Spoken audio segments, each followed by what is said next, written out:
কবর জগতে কেউ আমাদের জন্য সুপারিশ করবে না বাবা। আজকে যে ব্যবসার জন্য নামাজ কাজা করি আমরা, ব্যবসায় বেচা কেনা বেশি হবে, জোহরের নামাজটা যদি দোকানে বসে 500 টাকা বেচা কেনা হবে। আমার স্ত্রীর মায়ের পরে মসজিদ থেকে আমি বাড়ি ঘুমিয়ে থাকলাম, আমার সন্তানকে নামাজে ডাকতে বলেছেন, আমি সন্তানের মায়ায় বললাম বাবা তুমি ঘুমাও, নামাজে যাওয়ার দরকার নাই।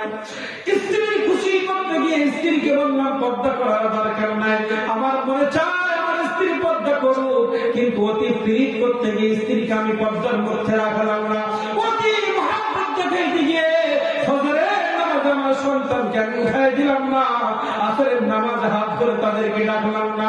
বর্তমানের মধ্যে কোরআন হাদিস শিখার জন্য আমার সন্তানকে আমি পাঠাইলাম না। যে মহব্বত আমি করলাম, বাবাকে মহব্বত করলাম, মাকে মহব্বত করলাম, স্ত্রীকে মহব্বত করলাম, ভাইয়ের মহব্বত, সন্তানের মহব্বত। আর কবরে যখন আমরা যাও, হাসরের ময়দানে যখন দাঁড়াইব, হাসরের মাঠ আমাদেরকে বলতেছে ইয়াউমা ইয়াফিরুল মারউ মিন আখিহি ওয়া উম্মিহি ওয়া আবিহি ওয়া সাহিবাতিহি ওয়া আবিহি ওয়া সাহিবাতিহি ওয়া বানি।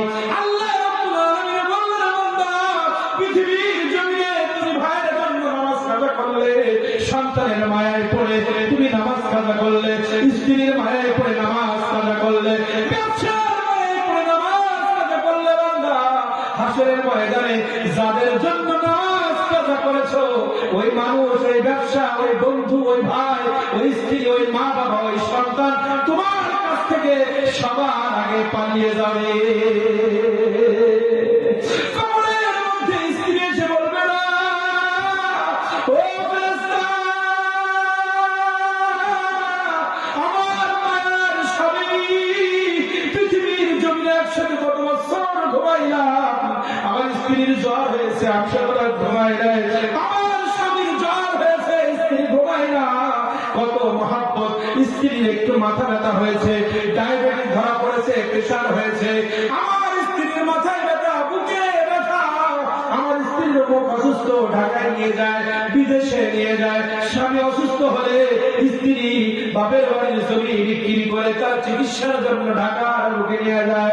এত মহব্বতের স্বামী, ও ফেরেশতা, আমার স্বামীকে আমি বড় মহব্বত করতাম, আমার স্বামীকে তুমি আযাব দিও না, আমার স্বামীকে তুমি আযাব দিও না। কবরে এই কথা চলবে নাকি? আর কোন স্ত্রী যদি কবরের মধ্যে চলে যায়, স্বামীর খেদমত করতে গিয়ে, স্বামীর খেদমত করতে গিয়ে রোজা রাখতে পারে নাই, সন্তান লালন করতে গিয়ে মা আপনি যদি নামাজ কাজা করে ফেলেন, আপনি স্বামীকে খুশি করতে গিয়ে যদি আপনি বেপরদায় চলেন, এলাকার মানুষের খুশি করতে গিয়ে আপনার চেহারাটা যদি বের করে রাস্তা দিয়ে চলেন, আপনার কাছে প্রশ্ন করি, যাদের খুশি করতে গিয়ে আপনি বেপরদায় চললেন, আপনি মনে করতেছেন আমার ননদ আসছে, আমার দেওর আসছে, আমার ভাসুর আসছে, আমার স্বামীর ব্যাংকের কোয়ালিক, স্কুলের কোয়ালিক, আর স্বামী ইউনিভার্সিটির কোয়ালিক, ব্যবসা পার্টনার আমার বাড়িতে আসছে, তার সাথে যদি আমি চেহারা খুলে মিষ্টি মিষ্টি কথা না বলি, আমার স্বামীর সাথে তার ভালোবাসা থাকবে না। স্বামীর বন্ধুকে খুশি করতে গিয়ে আপনি বেপরদায় তার সামনে গেলেন, আপনি যখন কবরে যাবেন, ওই স্বামীর বন্ধু, স্বামীর 14 গোষ্ঠী কেউ আপনার জন্য সুপারিশ করতে পারবে না। সবার জন্য মিলাই ঝিলাই কথা বলছি। কবরের মধ্যে যখন কোন যুবক, আমার যুবক ভাই, যুবক, এই যুবক বসে আছে, মাহফিল করেছে, যুবক ভাইরা তোমাদেরকে বলি, একটু বিভিন্ন দিকে তুমি নদীর পথে, রাস্তা দিয়ে, ট্রেন লাইন এবং ঢাকা, খুলনা, রাজশাহী, বরিশাল, চট্টগ্রাম, বড় বড় রোডের দিকে একটু খেয়াল করো।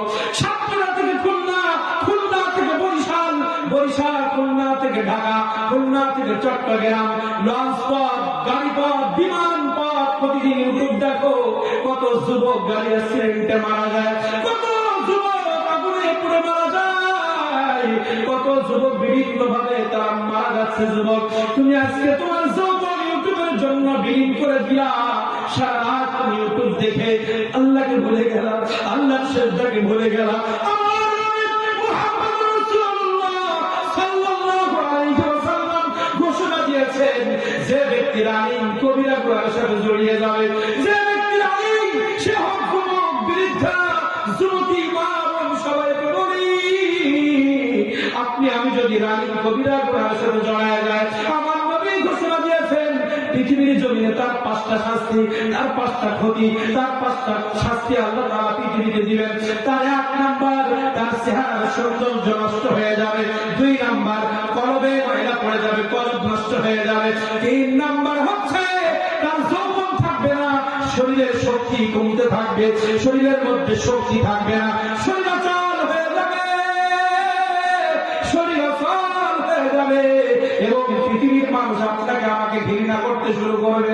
আজকে বলেন এই যে 5টা কথা আমার নবীজি বললেন, তার যৌবন থাকবে না, তার শরীরের শক্তি, তার চেহারার ভিতরে সৌন্দর্য থাকবে না, তার রিজিকের ভিতরে বরকত থাকবে না। এই 5টা শাস্তি ক্ষমা করেছেন 70টা বড় বড় গুনাহ, যে গুনার ব্যাপারে সবাই ঐক্যমত। এই 70টা কবিরা গুনাহ যদি কোন পুরুষ, কোন নারী, কোন সমাজের মানুষ, কোন যুবক, কোন ব্যক্তি এই 70টা গুনাহ যদি রানিং রাখে, এই রানিং গুনাহ অবস্থায় তার ইবাদত কবুল হবে না, তার রিজিকে বরকত হবে না, তার চেহারার সৌন্দর্য আসবে না, তার যৌবনের সৌন্দর্য থাকবে না, রিজিকের সৌন্দর্য, রিজিকের বরকত থাকবে না। তার মধ্যে আছে নামাজ, নামাজ যদি আপনি আমি না পড়ি, আমার চেহারার সৌন্দর্য থাকবে না, আমার যৌবনের সৌন্দর্য থাকবে না, রিজিকের মধ্যে বরকত থাকবে না। আল্লাহ জামাতের সাথে ওযু সহকারে জামাতের মধ্যে পড়তে পারে, কোন মহিলা, কোন মা বোন যদি 5 বার ঘরের মধ্যে 5 ওয়াক্ত নামাজ পড়তে পারে, ওই মহিলার রান্নার ভিতরে বরকত এসে যাবে, ওই মহিলার জবানে বরকত এসে যাবে। কোন পুরুষ যদি 5 বার মসজিদে গিয়ে আল্লাহকে সিজদা করতে পারে, তার রিজিকের মধ্যে কোনো অভাব থাকবে না, তার চেহারার সৌন্দর্য ফিরে আসবে। এই যে কথা আমার নবীজি 1500 বছর আগে বলে গিয়েছেন, একটু চিন্তা করে দেখেন, আপনি আমি মসজিদে না গিয়ে চায়ের দোকানে যদি বসে থাকি, যে ব্যক্তিটা আসরের আযান হয়েছে, মাগরিবের আযান হয়েছে, জোহরের আযান হয়েছে, ইশার আযান হয়েছে, ফজরের আযান হয়েছে, আযান হওয়ার সঙ্গে সঙ্গে মসজিদের দিকে রওনা দিয়েছে, ওই ব্যক্তির প্রতি ভালোবাসা আর যে ব্যক্তি চায়ের দোকানে বসে আছে তার প্রতি ভালোবাসা একরকম। যে ব্যক্তিকে নামাজে না গিয়ে চায়ের দোকানে বসে থাকে, গালি আছে না নাই? গালি আছে না নাই? কথা বলেন। আর যে নামাজে যাচ্ছে তার প্রতি সম্মান আছে না নাই? তাহলে কবিরা গুনাহ নামাজ কাজা করা, তাহলে কবিরা গুনার মাধ্যমে আপনি আমি লাঞ্ছিত হচ্ছি। আবার কবিরা গুনাহ না করার কারণে আল্লাহ তাআলা আমাদের সম্মান দিচ্ছে। একটু মিলায় দেখেন, আমার নবীজি বলেছেন কবিরা গুনাহ, একটা কবিরা গুনাহ যদি তুমি করো, ওই কবিরা গুনার কারণে দুনিয়াতে 5টা শাস্তি, পরকালে তো আছে। তার মধ্যে একটা হচ্ছে নামাজ যদি সঠিকভাবে না পড়তে পারি, আল্লাহ রাব্বুল আলামিন আমার সৌন্দর্য কেড়ে নেবেন। এই সৌন্দর্য থাকবে না, শুধু কালো হলে আর সাদা হলে সৌন্দর্য না, চেহারার ভিতরে হাসি মুখ, সুন্দর উজ্জ্বল চেহারা কালো মানুষের হতে পারে। আপনি আমি 5ম নম্বর হচ্ছে পৃথিবীর মানুষগুলো তাদেরকে ঘৃণা করতে শুরু করবে। রানিং কবিরা গুনাহ পৃথিবীর কোন যুবক, কোন মানুষ যদি করে, 5টা ক্ষতি হবে। 1 নাম্বার যে ক্ষতিটা হবে, চেহারার সৌন্দর্য কমে যাবে। বুঝতে হচ্ছে তো? একটু মিলাবেন। কবিরা গুনাহ কয়েকটা, 70টার মধ্যে 4-5টা কবিরা গুনাহ বলবো, এটা বলার দরকার আছে। মা বোনদের শরীরে কেন এত রোগ? মা বোনদের রান্নায় বরকত ঠিক আছে, আমাদের প্রত্যেকটা কাজের ভিতরে আমাদের অশান্তি, পরেশানি কেন? এই কথা শুনলে আমরা মিলাবেন। বাড়িতে গিয়ে হুজুর যে বললো আজকে জুমার আমার এই বিষয় ছিল, এজন্য হঠাৎ করে মনে আসলো এত আজ বসে শুনছি, কিন্তু আমাদের কোনো পরিবর্তন নেই কেন? আজকে কোরআন হাদিস থেকে দেখলাম আমার নবীজি বলেছেন যে কোনো একটা কবিরা গুনাহ রানিং যদি কেউ করে, দুনিয়াতে 5টা শাস্তি আছে তার।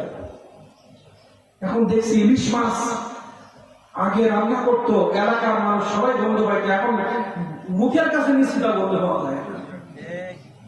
ইলিশ মাছ মুখের কাছে নিচ্ছি 1000 টাকা কেজি, পাশের মানুষ তো দূরের কথা, আমিও তো বলতে পারছি না। কারণ কি? এত টাকা। আমার বাপদাদা, এখানে যারা মুরব্বী আছে তাদের বাপদাদের 8-10টা ছেলে ছিল, কেউ না খেয়ে থাকে না, সবসময় হাসি মুখ ছিল তাদের। সমাজের সবার সাথে মিশে চলেছে।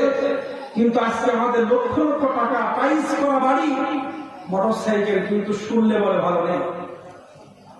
লক্ষ লক্ষ টাকা, খাবার অভাব নাই, কিন্তু শান্তি নাই কেন? এগুলো গবেষণা করে দেখলাম এই হাদিসটাই এখন বাস্তবে মিলে গিয়েছে যে কবিরা গুনার কারণে আপনার স্বামী স্ত্রীর মহব্বত নাই, সন্তান বাবা মার প্রতি মহব্বত নাই, ভাই ভাইয়ের প্রতি মহব্বত নাই, সব বরকত আল্লাহ উঠিয়ে নিচ্ছে এই কবিরা গুনার কারণে। একটু মিলায় দেখেন, আল্লাহ তাআলা বলছে জমিনে যে ব্যক্তি বেনামাজি হবে, কবিরা গুনাহ করবে, অন্য মানুষের অন্তরে আমি তার প্রতি ঘৃণা তৈরি করে দিব। এটা আমাদের শাস্তি। সবসময় তার গালিগালাজের মধ্যে থাকে। দেখেন, যে ব্যক্তিটা নামাজের সময় বসে বসে বিড়ি টানতেছে, আমার বলে আমি মুসলমান, একদিন আমি তো যাবো। ওই যে হাদিস পড়েছে, ঈমান থাকলে একদিন জান্নাতে যাবো, মায়ের দুধ খেয়ে একদিন কিন্তু জান্নাতে যাবো। মিলাদুন নবীর মাহফিলে গেছি, হুজুর বলেছে মাকুনতা তাকুনু হাযা হাক্কি রাজুল। মিলাদুন নবী পরিচয় যখন রাসূলকে আনলে কোরআনে চিনতে পারবো, যে শুনিয়েছে আমার নামাজ দরকার কি। আমার অনেক মুসল্লি আছে সালাত বলে, হুজুর লাইলাতুল কদরে 83 বছরের সওয়াব নিচে আমরা নামাজ কি করব? আছে না? আমার একজন মুসল্লি আছে, নাম বলবো না, প্রতিদিন ডাক দেয়, আসেন মামা আসেন, হুজুর আবার ওই লাইলাতুল কদরে জাগবো, অতদিন তো বাঁচবো না, 83 বছরের সওয়াব তো নিয়ে বসে আছি, বাঁচবো তো 60-70 বছর, আরো 10-15 বছর এক্সট্রা আছে, এত কি করবো? দেখেন কত চালাক। এইভাবে অঙ্ক কষে আমাদের অনেক মানুষ চলে। মিলাদুল নবীর অনুষ্ঠান থেকে তো জীবনের জন্য সব মাফ হয়ে গেছে, আবার সামনের বছর মতো চালাই যায়, ওই মাহফিলকে আবার মাফ করে দেবো, মাফ ইনশাল্লাহ হবে। কিন্তু আল্লাহর মহব্বত কতটুকু আমাদের? আল্লাহ এত ভালোবেসে আমাদের সৃষ্টি করলেন, সে আল্লাহর হুকুমগুলো ভালোবাসলে তার হুকুমগুলো পালন করতে আমাদের কোনো শয়তান বাধা দিতে পারে না। আল্লাহ রাব্বুল আলামিন বললেন, তুমি যদি কবিরা গুনাহ করো, এই জমিনের মানুষের অন্তরে তোমার প্রতি ঘৃণা তৈরি করে দিব। দেখবেন যে মেয়েরা, যে মায়েরা, যে বোনেরা বেপরদায় রাস্তা দিয়ে যায়, দূর থেকে বলে এটা বেয়াদব নিয়ে যাচ্ছে, ঠিক কিনা বলে? স্টার জলসা সিরিয়ালের ওই সিস্টেমের নায়িকারা যেভাবে যায় সেভাবে যাচ্ছে। এভাবে বলে না যে যুবক নামাজে যায় না, এর বাবাটা কি সমাজ জন্ম দিয়েছে, বলে না নামাজে যায় না।